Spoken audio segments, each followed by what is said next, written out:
This is just a beautiful day today in Cape Town. Very beautiful. Summer is coming. We really get late summers in Cape Town. So I can't wait for the summer. I just love summers and I embrace them. But this morning I went and we walked in the mountain, and while I was walking in the mountain, you could see some effects of the storms we had a week or two before. And as I saw that, I realized that every storm has an effect on our lives. But you know, you can go through a storm right now, and God is doing in your storm something. Maybe I've been through a storm and maybe God has changed that already. But there would be no place on earth where all of us would go through storms and we can say at the end of the day, I'm perfect. No, God is going to continuously form us and transform us. So is it God that brings the storms over my path? No. But you know what's the beautiful thing? If I go through a storm and I give the storm to Jesus, He turns it around for His good. Now, storms, first of all, they change us. You just never look the same after a storm. Storms has a way to mature us. Storms has a way to quiet us. After a storm, it's really quiet. Storms has a way to transform us.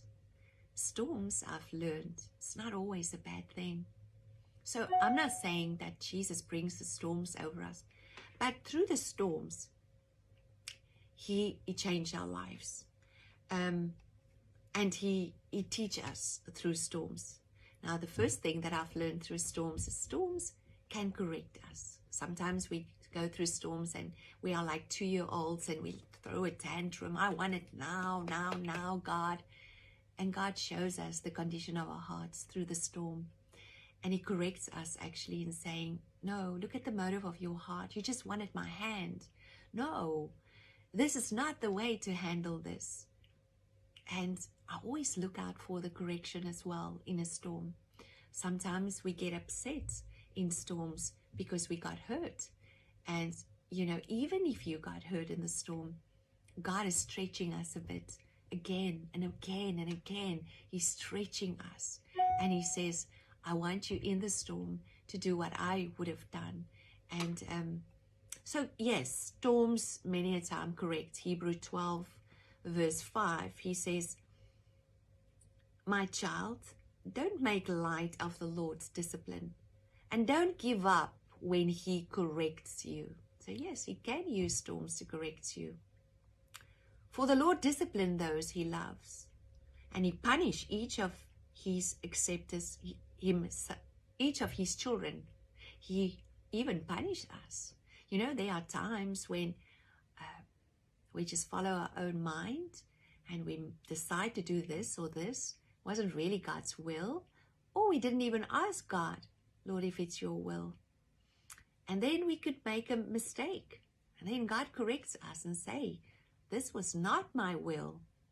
So He teaches us then, you know, in correcting the storms, always ask my will. Otherwise you're going to walk around this mountain again and again and following your own desires of your own heart, and not God's desire for your life. Storms perfect us, yes? You see, in James 1, he says, dear brothers and sisters, when trouble of any kind come your way, consider it an opportunity for great joy. Well, even now, today in my life, when storms comes, not the first thing that come up, another storm. No, I don't consider it great joy immediately. But you know, later on, I start realizing, oh my goodness, if I didn't go through this, God wouldn't have, my faith wouldn't have been stretched so much. And every time through a storm, your faith grows and your faith muscles grows and you become stronger. And that tiny little waves don't even hit you anymore. For you know that when your faith is tested, your endurance has a chance to grow. You know, no one's endurance has a chance to grow if you don't run further. Or on a bicycle, you don't go further. You have to sit on that bicycle for your bottom to get used to that and to get into that endurance. If you just do 5 kilometers or 10 kilometers, you're just never going to get to 170 or 180 Ks because you wouldn't have the endurance within you. Now, endurance teach you to die. Endurance teach you that mumbling and grumbling is not going to help you. And I think God is teaching all of us endurance. So let it grow. For when your endurance is fully developed. So yeah, that's what he's trying with us. He's developing our endurance. You know, many times in my journey with Old do I realize, oh Lord, you really just use this whole situation to teach me so much endurance. Because you can't get angry, you just can't. You just have to endure in love, through joy and peace. He says, if your endurance as fully developed, you will be perfect, complete, and needing nothing. I think it's going to be the end of our lives, but anyway. So many times the storms in our lives has nothing to do with disobedience. No. It's got to do with much more. But I have learned, don't worry about all that detail. Just give the storm to the Lord and let's start asking him, Lord, what do I need to repent here? What do you want to show me? The motive of my heart, the condition of my heart.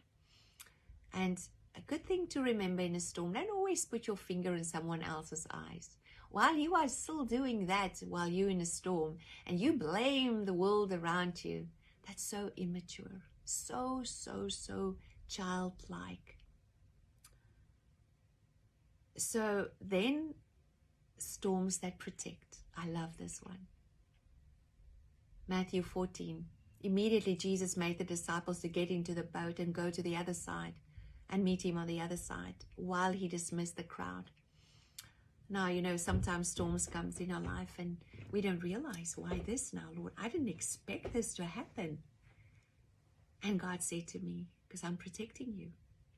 This is why this storm is happening, because I'm protecting you. I'm protecting you and your family.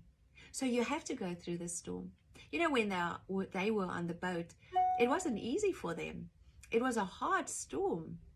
But they didn't realize God protect them in that storm for what was going on the land. And on the land, you know, John 6:15, they came in with a force. They came against Jesus' ministry. And the people wanted to use him for selfish purposes. And in order to protect the disciples of all that, he sent them away on the boat.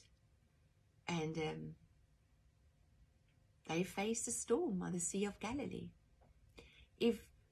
Sometimes we can be in a storm, and if you don't ask Jesus, what is the storm about? You would be angry with him. What is the storm about? What if he says, I'm just protecting you, or I'm just showing you my heart, or your own heart. I'm showing you the condition of your own heart. So I call these protective storms. And every storm has power. But the reality of Jesus being all-knowing, he knew this is going to be the better option for you. This is going to be better for you. Now, some storms have health issues. Some storms, financial issues. Some storms, relationship issues. I'm not sure what storm you are facing. But you know, Jesus Christ, he knows everything. First of all, ask him, what kind of storm is this?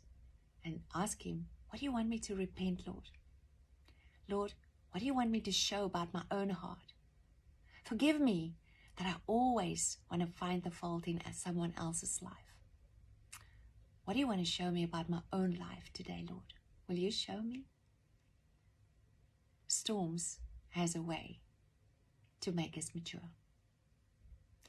I want to pray for you today. Maybe you are listening to me and you need healing. Jesus, he is the healer. Maybe you are listening to me and It's something to do with your finances.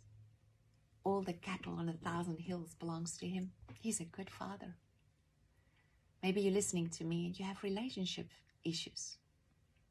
He's the one that healeth thee. And he can heal your heart. And even if you have to walk on and into a different path, he can still heal your heart, you know. I want to pray for you today that the God of Abraham, Isaac, and Jacob, Jesus Christ the Messiah, the one who healeth thee, he's the one. I pray that he will touch you right now where you are. Father, I pray for your supernatural touch. I pray that heaven will come to earth. And I pray that healing power, your dunamis power, will flow through everyone that listened to us today. God, and where you want us to hold on and to speak what you speak, not to feel sorry for ourselves, but speak to the mountain. Speak to the curse. Curse the curse to the root, so that no one will eat of that fruit ever again. And now I bless you. I bless you as a son of God. I bless you with the identity and the destiny of Jesus Christ in you. The destiny of an overcomer. And I bless you with great, great joy. Because whatever storm you are in, God is still by your side. He will never leave you, and he will never, never forsake you. You can get out of the boat. You can walk on the water because he's right there. I bless you with his peace. In Jesus' mighty name.